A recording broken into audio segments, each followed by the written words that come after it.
दैनिक सवेरा देख रहे हैं आप। मैं हूं आपके साथ मोहम्मद उसामा। लोकसभा चुनाव के लिए वादों के दांव चले जा रहे हैं। एक एक सीट पर रणनीति की बिसात बिछाई जा रही है। सत्ताधारी भारतीय जनता पार्टी ने अब की बार 400 पार का नारा दिया है। विपक्षी कांग्रेस एनडीए को जीत की हैट्रिक लगाने से रोकने के लिए पूरा जोर लगा रही है।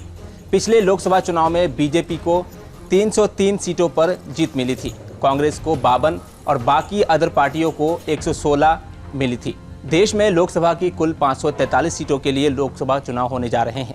इनमें राजस्थान, मध्य प्रदेश, छत्तीसगढ़, हिमाचल प्रदेश, गुजरात जैसे राज्यों को मिलाकर लगभग 200 सीटें ऐसी हैं जहां बीजेपी और कांग्रेस की सीधी फाइट है। 2014 और 2019 के चुनाव नतीजे देखें तो बीजेपी पिछले दोनों चुनावों में करीब 90% सीटें जीतने में सफल रही। कांग्रेस के सामने इन सीटों पर स्ट्राइक रेट सुधारने और वोट शेयर को बढ़ाने की चुनौती है।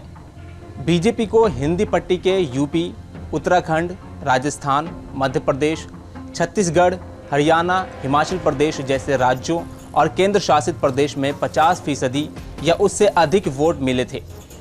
इन राज्यों में अपना वोट शेयर बढ़ाने की बड़ी चुनौती है।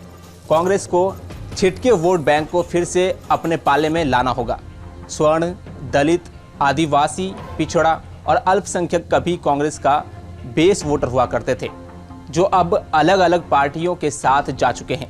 कांग्रेस पुराने वोट बैंक के साथ फिर से वापस आना चाहती है, तो उत्तर से पूर्वोत्तर तक उसके अधिक सीटों पर जीत की उम्मीदें मजबूत हो सकती है।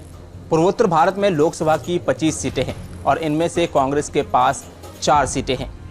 इलाके की 21 सीटों पर 2019 में बीजेपी या उसके गठबंधन सहयोगियों को जीत मिली थी। कांग्रेस को दक्षिण भारत से सबसे अधिक उम्मीद है, लेकिन बीजेपी को रोकने के लिए उत्तर के साथ ही पूर्वोत्तर में भी अपना प्रदर्शन सुधारना होगा। दैनिक सवेरा देख रहे हैं आप। मैं हूं आपके साथ मोहम्मद उसामा। लोकसभा चुनाव के लिए वादों के दांव चले जा रहे हैं।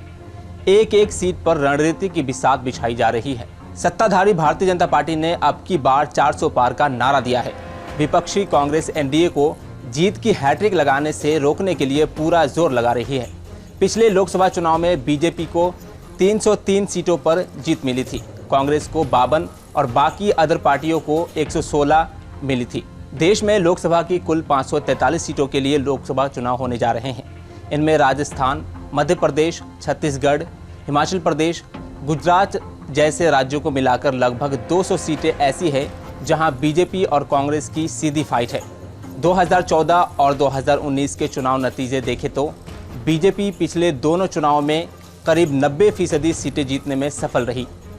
कांग्रेस के सामने इन सीटों पर स्ट्राइक रेट सुधारने और वोट शेयर को बढ़ाने की चुनौती है।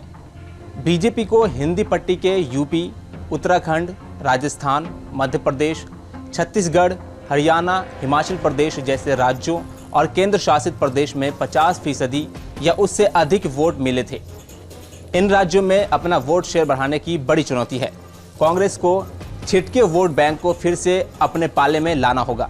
स्वर्ण, दलित, आदिवासी, पिछड़ा और अल्पसंख्यक कभी कांग्रेस का बेस वोटर हुआ करते थे, जो अब अलग अलग पार्टियों के साथ जा चुके हैं। कांग्रेस पुराने वोट बैंक के साथ फिर से वापस आना चाहती है, तो उत्तर से पूर्वोत्तर तक उसके अधिक सीटों पर जीत की उम्मीदें मजबूत हो सकती है। पूर्वोत्तर भारत में लोकसभा की 25 सीटें हैं और इनमें से कांग्रेस के पास 4 सीटें हैं। इलाके की 21 सीटों पर 2019 में बीजेपी या उसके गठबंधन सहयोगियों को जीत मिली थी।